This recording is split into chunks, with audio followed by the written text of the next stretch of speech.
Click. Okay. So much better. Wow. So it's been a really long week. And I took a week off. I took a week off. So to those of you that are used to watching this twice a week, I really do. I don't apologize. I can't because, life calls and it was time for me to enjoy mine for a little bit. So I did. Sunday was Moogie's birthday. She just turned 4. Happy birthday to my Moogie. And then earlier in the week, Thursday, we had Savannah coming home from the hospital due to anxiety. So there's really nothing wrong with her. She's just a lot going on, and this is what it comes to sometimes. So Thursday, we had her coming home. So I just decided to spend time with the family instead of doing this. And, it is what it is. It just is what it is. So welcome back. I'm Perry. I'm the preacher. If this is your first time tuning in, are you in for a ride? And for those of you returning, awesome. Thank you.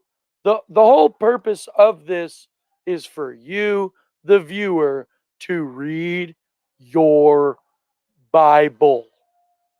His words, not your words, which is really what we're going to try to get into today. That's really what we're going to get into today.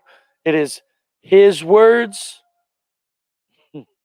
It is his words, not your words. This whole channel is Bible only, has nothing to do with me. You see me preaching it, I'm just a witness to it. That's all I am. That's all any of us are.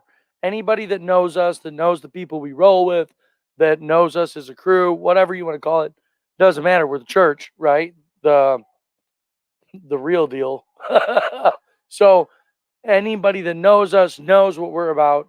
And the reality of it is, it's just his words, not yours. His word over yours, your opinion, your thought, your idea, none of that means jack diddly squat here. It means nothing here. It means absolutely zero here. What matters is his words over your words. And that's what we're going to get into today. Kind of excited about today's show. It could go a lot of different ways, but really I've got kind of a general theme. I want to get into this because, as an update, it has been a week since I've seen anybody. The Illinois Department of Human Rights has picked up the charges against the park for discriminating against us for our faith. I already know how this is going to go. When I get in front of the investigator and the people that this goes in front of, they're going to see the verses and they're going to be like, well, what about me? And then there's always going to be that. But the whole goal is to keep it focused on the law. Because if we keep it focused on the law, it's an open and closed case. And I did my homework. I overkilled my homework. So all this is a stack about 2.5, 3 inches thick of paperwork, and not paperwork like things I filed and done. No, correspondence between me and management and everything that we've been through because of what they've done with us or tried to do to us. Really what it is, it's insanity. And then there's a whole nother, I'm reaching here. Then there's a whole nother stack of just everything I can find. This is an article on Kingsley Management, that this is nothing new that they do to people. So, but for my case, it's different because they've put my kids in a state of fear for months and months and months. A lot of that, I feel, does have to do with the fact that, we're going through, I don't know, it's just a really long, it's been a really long, painful journey, so to speak. Not painful in a way like I wasn't expecting it, but painful in a way like people really hate God. They really just hate God. And so, at the end of the day, our rights to practice our faith trumps their whatever you want to call it. It doesn't even matter. Bottom line is, anything they say to us is the pot calling the kettle black. So we got good news this week because usually Chicago won't pick it up unless they know they can prove it. Chicago picked it up, and I'd only sent them 2 pieces of paper. They've got about 300 more coming. So this is just awesome. I'll tell you about the gospel. And that's what today's about. Let me tell you about the gospel. You have no idea. No idea. If you still sin, you're not saved. I'm telling you, I promise you. If you still sin, you're not saved. You haven't even hit the you haven't even hit the first rung of Christianity if you still sin at all. At all. Now you see in 1 Corinthians chapter 3 where he talks about building with gold, silver, precious stones, wood, hay, and stubble, right? If even if you're converted, you don't sin, you forgive everybody, you don't judge anymore. If you don't read, if you don't do the things you're building with stubble, you're still gonna get chewed up. You're gonna regret it. You're gonna regret it. You might be saved. Oh yeah, absolutely, you are still saved, but you're gonna regret not doing it. That's the truth. If you don't read, if you don't put in the time and the effort, if you don't put in the if you don't see the value in what Jesus did, you're gonna lose. Period. I mean, you're gonna lose. You be saved, great, good. That's awesome. Good for you. But if you don't put in the um the effort, then you're gonna lose. Still gonna lose. Now, if you still sin and you say you believe, you're really gonna lose because you're not even saved to begin with. And that's the reality. And that's what we're gonna get into right now.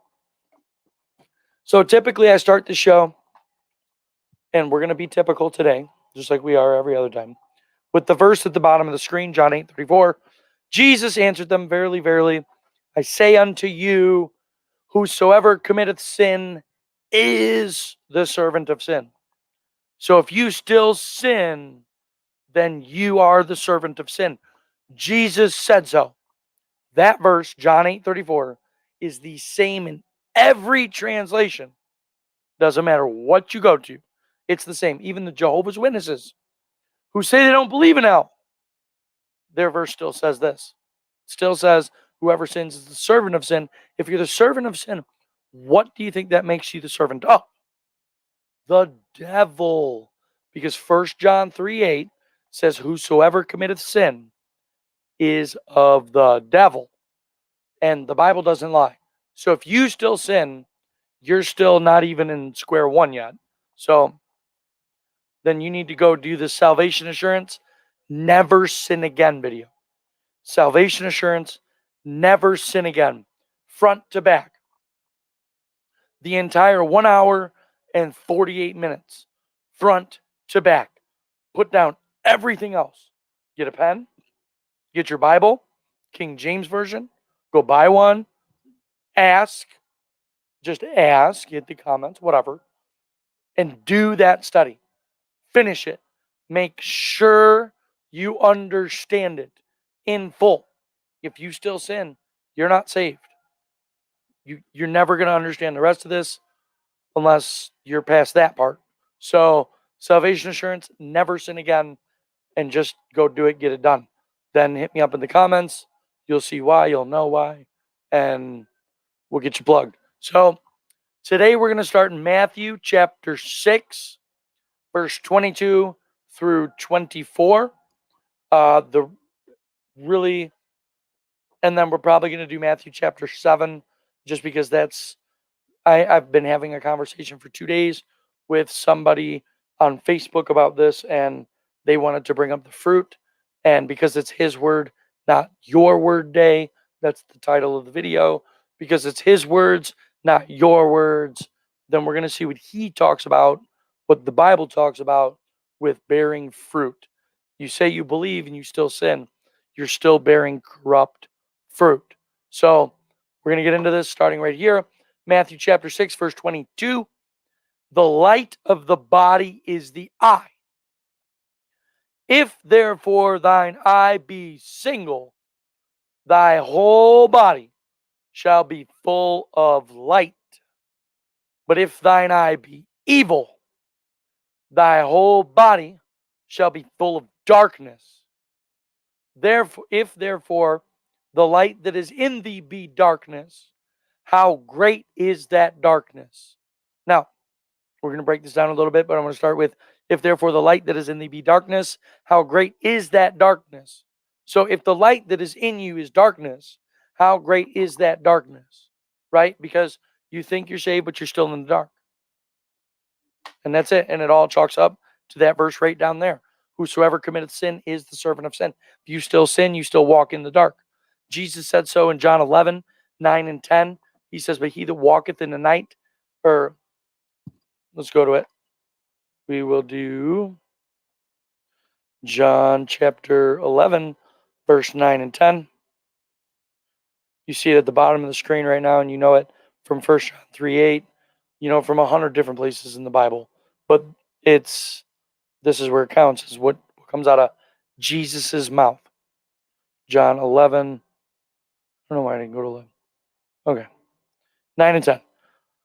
Let's look at 10. But if a man walk in the night, he stumbleth, because there is no light in him. So if you think you're on some walk with Jesus, if you think you're walking with Jesus right now, and you're still stumbling, then there's no light in you. If you still sin, there's no light in you. Jesus said so. So let's take a trip back to, well, here, let's look at, for the real believers, you got verse 9 up there, which says, Jesus answered, are there not 12 hours in a day? If any man walk in the day, he stumbleth not, because he seeth the light of this world. So whoever walks in the day, daytime is light, right? So whoever walks in the day doesn't stumble. They stumbleth not. This means they never make a mistake again. And that's the truth. That's really the truth. Once you are born again, you never sin again. It's not possible. Verse 10 again, but if a man walketh in the night, if a man walk in the night, he stumbleth, because there is no light in him. So if you still stumble, there's no light in you. So we got, it's weird, because this was Matthew. All right, anyway, this is Matthew chapter 6, verse 22 and 23. Just up here, the screen doesn't change for some reason on Bible Hub, but it is what it is.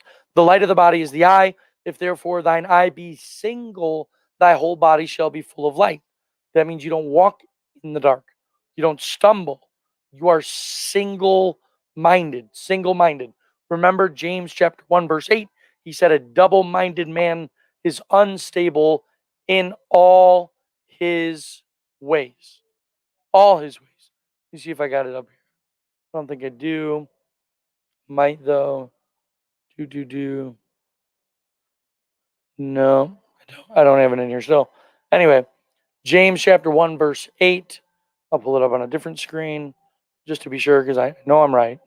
James chapter 1, verse 8. A double-minded man is unstable in all his ways. So if your eye be single, this means that it's single, right? There's no double-mindedness. There's no nothing. There's no wavering. There's no tossing of the waves. There's no shaking of the boat. If your eye be single, then thy whole body shall be full of light. Ooh, you know what I need to do right now? I know what I need to do. Boom. I got to put this in Skype real quick, because it's a good thing. Thy whole body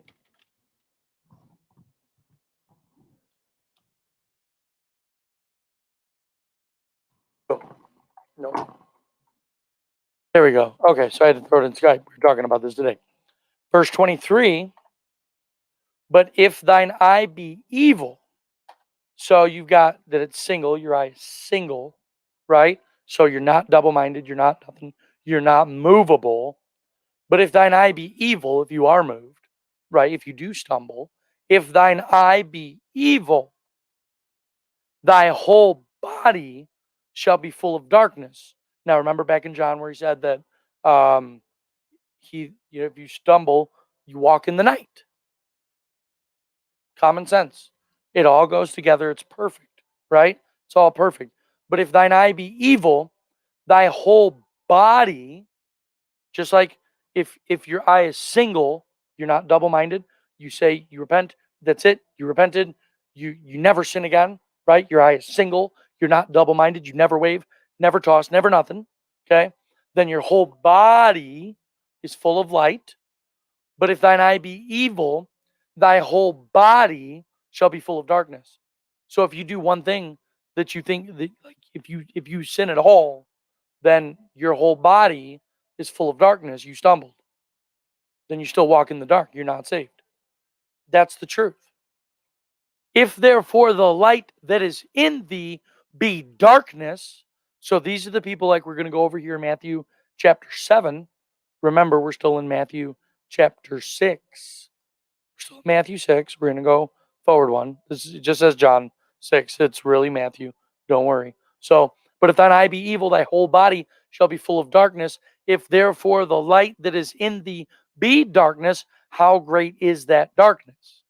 Right? So if you think you believe, if you think that you're saved, and then you're really not, but you really believe you are, now that darkness has become great because it's blinded your eyes.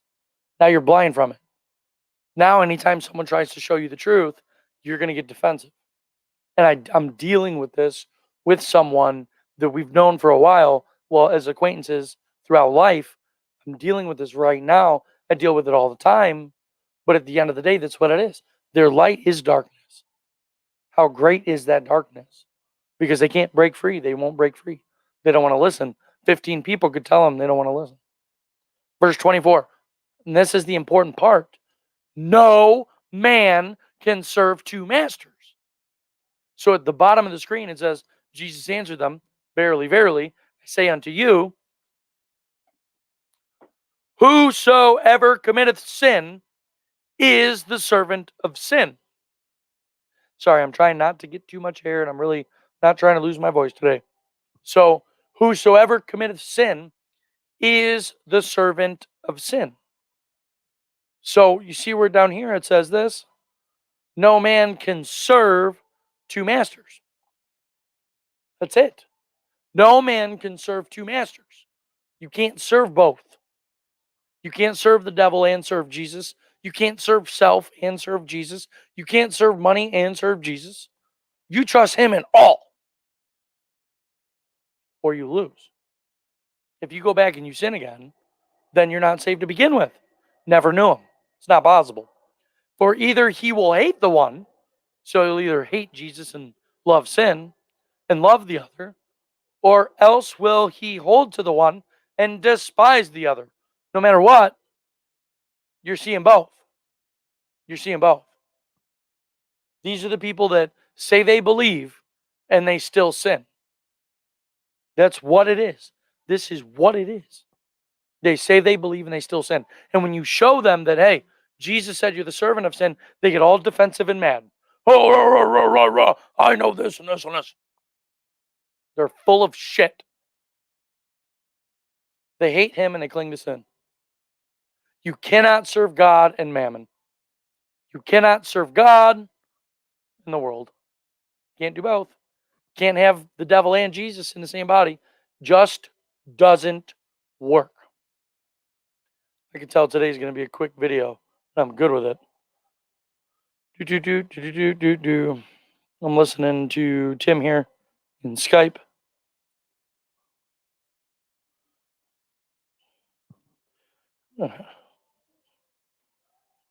I got to answer. Have to.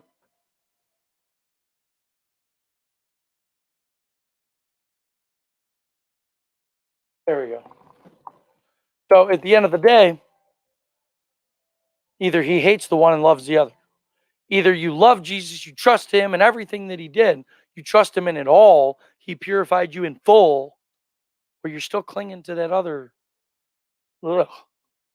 Never again. Never again. There's just no way. There's just no way. With Jesus, Colossians 1:20, he reconciled all things. It's over. It's just over. Jesus did it. So, and then you're seeing, like, I say, like, it's over. Look around you. It's over.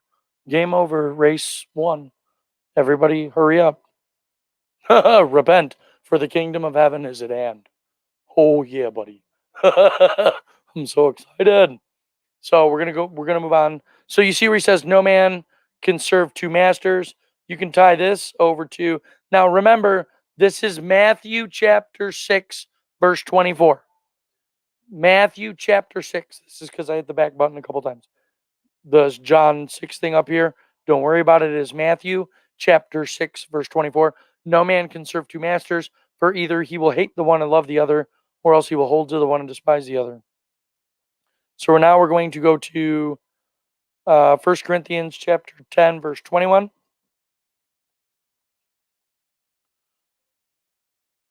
Which is a good one. I've used it a couple times in the last few days. Right here. You cannot drink of the cup of the Lord and the cup of devils. You cannot be partakers of the Lord's table and of the table of devils.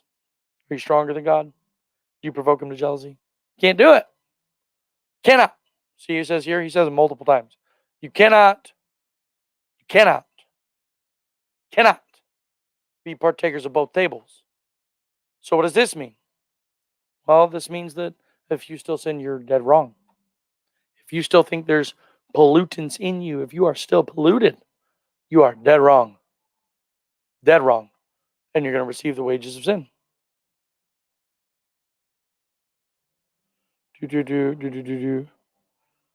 Definitely wrong. Definitely wrong. So you cannot be partakers of both. When he died on the cross, that was it. It was over. It was over. Over. Meant over. He came in the flesh. He died on the cross. They beat him to a bloody pulp. For you. For whoever watching this. It doesn't matter. For you. So you cannot be partakers of both. Let's go to Matthew chapter 7, which ties over to all this. Actually, today is going to be a good one. It's going to have to be. Because it just is. I mean, this is really cut and dry. It's very simple. it just, here it is. Let's do this. So, Matthew chapter 7, we're going to start at verse 13. It's probably one of the most famous verses in the world. It's very simple to understand. Enter you in at the straight gate. For wide is the gate, and broad is the way that leadeth to destruction. Now, I know someone was bringing me up on his channel a while back, talking about how we use these verses. I mean, they just mean what they say. That's what it is. So here it is. Enter you in at the straight gate. For wide is the gate, and broad is the way that leadeth to destruction. And many there be which go in thereat.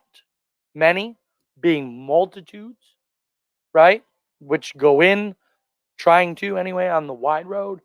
Now, that wide road, how many religions in the world? How many beliefs? How many different opinions and How many? Billions, right? All of them have one thing in common. What is it? Sin. They all know the difference between right and wrong and still choose to do the wrong. James 4:17 says, now to him that knoweth to do good and doeth it not, him that knoweth to do good and doeth it not, to him it is sin.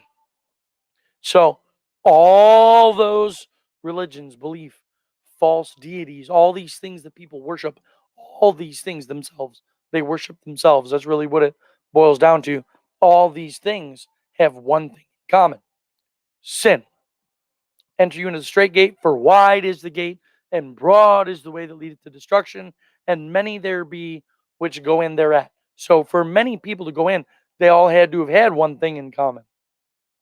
There has to be a dividing factor of who gets in and who doesn't, right? Right? That's the truth. there has to be a dividing factor. The dividing factor is sin. It is sin to a T. 1 John 3:8, 3:9, 3:10, 3:8. He that committeth sin is of the devil, for the devil sinneth from the beginning. For this purpose the Son of God was manifested, that he might destroy the works of the devil. So 1 John 3:8, whosoever committeth sin is of the devil. 1 John 3:9, whosoever is born of God doth not commit sin, for his seed remaineth in him, and he cannot sin because he's born of God. Here, let's do this too. 1 John 3:8, he that committeth sin is of the devil, for the devil sinneth from the beginning. For this purpose the Son of God was manifested, that he might destroy the works of the devil. Now see, it's 1 John 3:8, 1 John 3:9, whosoever is born of God doth not commit sin, for his seed remaineth in him, and he cannot sin because he's born of God. So when you get reborn, you're born of God. It's over. You cannot sin. It doesn't exist. See John 8:34 down there at the bottom. Jesus answered them, verily, verily, I say unto you, whosoever committeth sin is the servant of sin. Sorry, I was waiting to scroll out. And you see that here. Same thing. He that committeth sin is of the devil. Why? Because this devil sins from the beginning. So if you sin, you're a servant of sin, and you're a servant of the devil. 1 John 3:10 says, in this difference, in the differentiating factor of sin, in this are the children of God manifest and the children of the devil. So you've got the people out there preaching their heart out that they know who Jesus is and they can't sin. This is what it is. And if you don't listen, you're going to end up going to hell. And those people are preaching the same thing that I'm preaching because we're all preaching the same thing because we're the same mind. Or you're going to go into each and every individual little heathen building and keep it heaping to yourself teachers having itching ears, being deceived and then deceiving others yourself because you want to cling to sin. You cling to the one and you hate the other. You cling to sin and then spit on what we show you, but yet it's been in front of you your whole life. And you are without excuse. You are, I don't care who you are. You are without excuse. Whether you ever meet me or anybody that knows what we do or anybody that preaches what we preach, if you never meet me or any of them, you are still without excuse. You're going to lose. So 1 John 3:8 through 10 tells you. Now back to Matthew 7:14, because straight is the gate and narrow, not hard. All these other fake translations, they use the word hard. It's not hard. Jesus said, all those who are heavy laden, it's Matthew, it's at the end of Matthew 11. I'll go find it when we're done. Because straight is the gate and narrow, it's just thin. Narrow is the way which leadeth unto life, and few there be that find it. I'm one of the ones that found it. It's what I preach for, to show you. Really found it. The real deal. Not the garbage sold to you, literally sold to you because you give them your money. You think they're going to use. You're out of your minds. Look at the world. Do you think any money that's being donated to homelessness is really being used for homelessness? Look at California. Nope. No, sorry. Billions and billions and billions of taxpayer dollars is being wasted, thrown in the garbage, and you're all okay with it. Just is what it is. So, narrow is the way which leadeth unto life, and few there be that find it. So let's go to Matthew 11.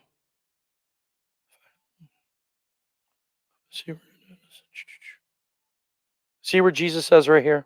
Matthew chapter 11, verse 30. See, I told you. This was a big deal for me this week. Because so many people talk so much shit. Sometimes it's hard to, it's just a lot. It's just a lot. I deal with a lot. And I'm showing you. Jesus himself said, for my yoke is easy and my burden is light. The narrow road, there's nothing hard about it. It comes with a lot, but none of it's hard. I would trade my life for what I have. You could not convince me otherwise, even if you killed me. Think about that. I've put my family, my children, I've put everything on the line for this.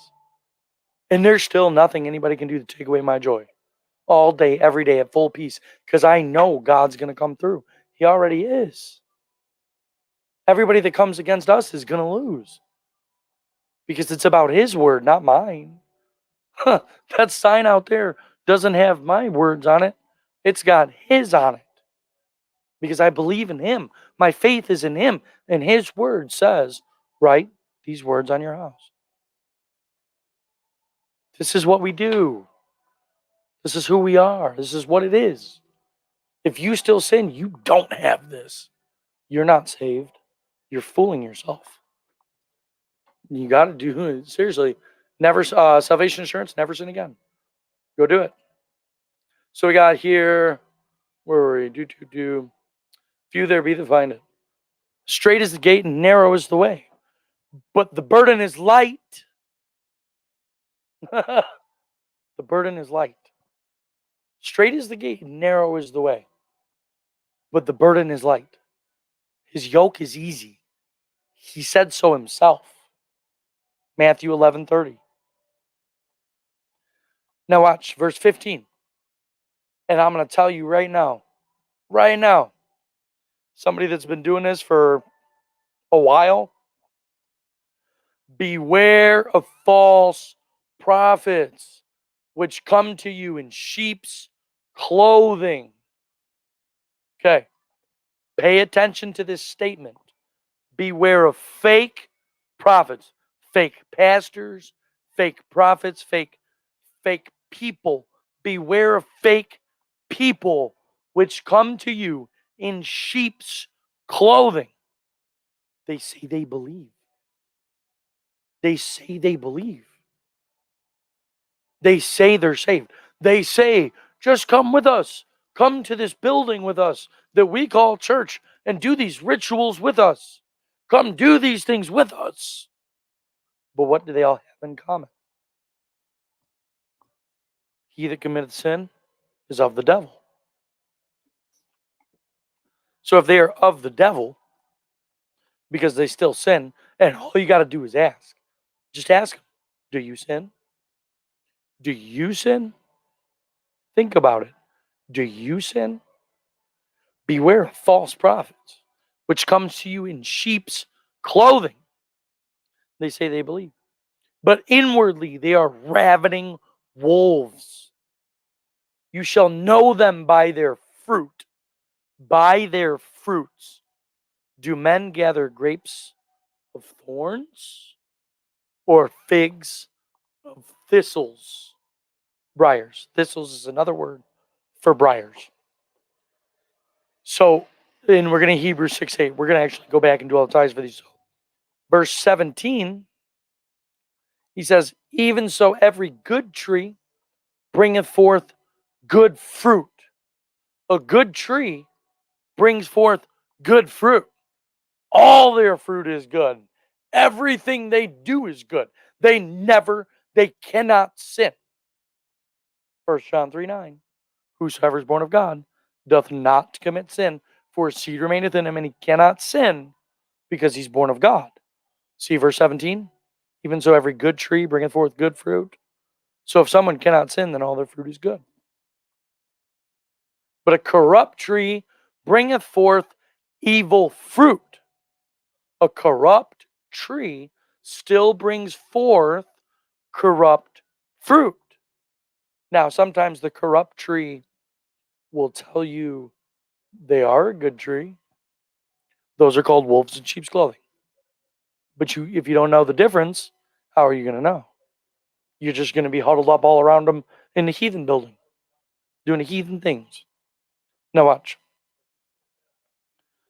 Here we go, verse 18. A good tree cannot bring forth evil fruit. Cannot bring forth evil fruit. A good tree cannot bring forth evil fruit. Whosoever is born of God does not commit sin, for his seed remaineth in him, and he cannot sin because he's born of God. Neither can a corrupt tree bring forth good fruit. Why? Because even all the good that a corrupt tree does, because a corrupt tree still has, I mean, if you look in your yard and you got one bad, one good, the bad one still has nutrients in the ground, still does things. It still serves a purpose. It just doesn't bring forth what you're looking for, right? It brings forth that rotten fruit. So it might still serve a purpose, but it still brings forth rotten fruit, making even the purpose that it serves corrupt. Not useless. You might as well rip it out of the garden. Goodbye. Every tree, and this is what Jesus says, verse 19, every tree that bringeth forth not good fruit is hewn down and cast into the fire. Wherefore, by their fruits you shall know them. By their fruits you shall know them. Here, go to 1 John chapter 3, verse 10. And in this are the children of God manifest, and the children of the devil. Whosoever doeth not righteousness is not of God, neither he that loveth not his brother. Very simple. It's so simple. And we see this here. Watch. So you see the word fruits? By their fruit you will know them. This is the nail in the coffin. You don't get out of this. There's no way out of this. You will face him. Laugh now. We got a verse for you. Proverbs 10:16. The labor of the righteous tendeth to life, but the fruit of the wicked to sin. So if sin is the fruit of the wicked, which it clearly says it is, if the fruit of the wicked is sin, what up, Randall? I think you're the only one. It's okay.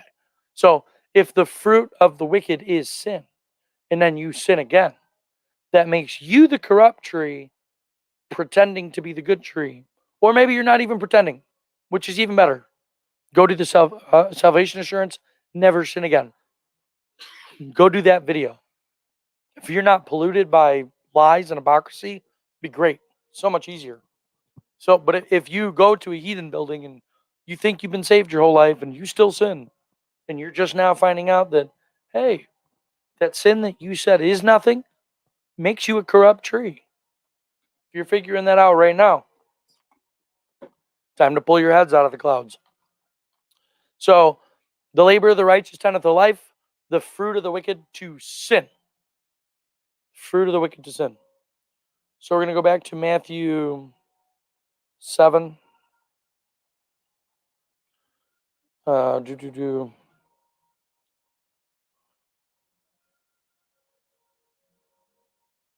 Okay.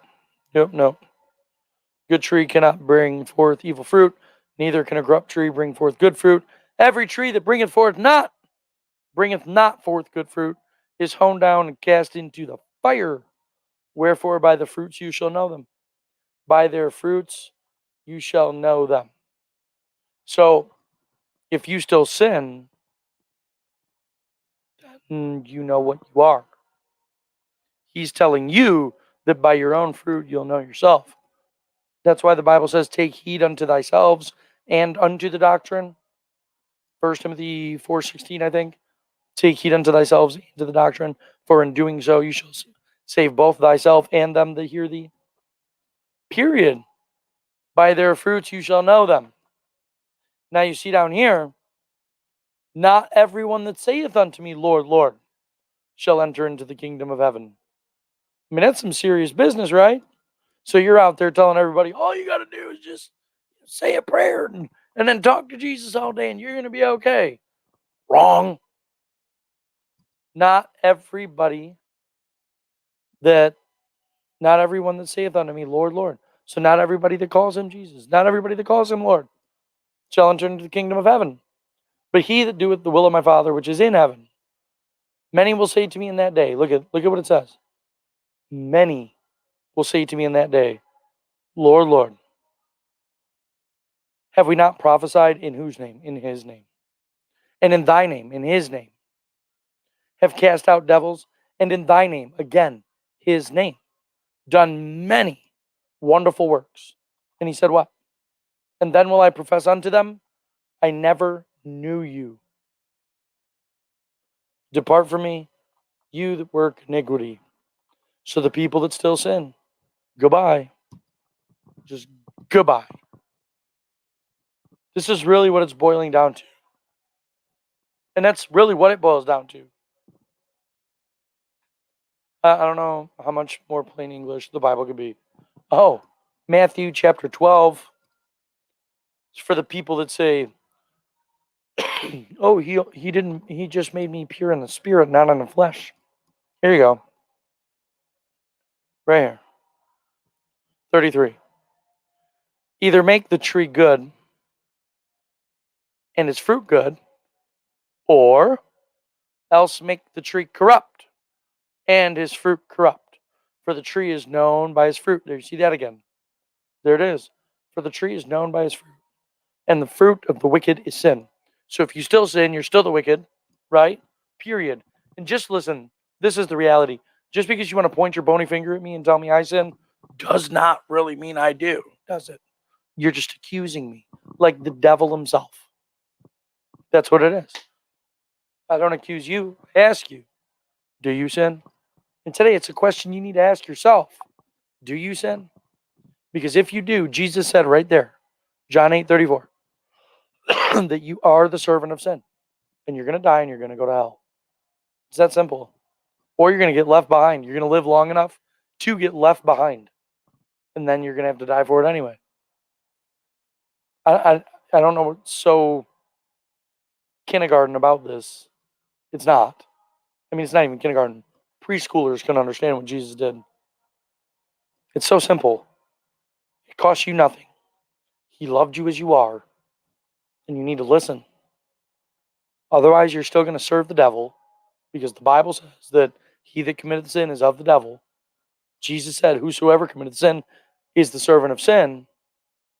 Proverbs 10:16 says that the fruit of the wicked to sin. So if you still sin, you have the fruit of the wicked, which is the corrupt tree. You're a corrupt tree. And there's only one way out. And I tell you, go watch Salvation Assurance, Never Sin Again. I tell you that. I plead with you. I cry with you. I do all these things just to tell you, go do it. Salvation Assurance, Never Sin Again. Start to finish. Pay attention. Make it the most important thing you've ever done in your life. Because I assure you, if you understand what I understand, it is. And it will be. Otherwise, serve sin till you die.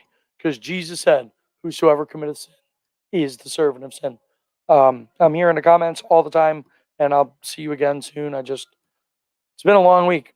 I got all this court stuff going on. I got the shower went out in my house. I had to fix that. That was cool. Never done plumbing a day in my life, but I figured it out. So, everything just worked out so good. I salute the brethren. Keep preaching.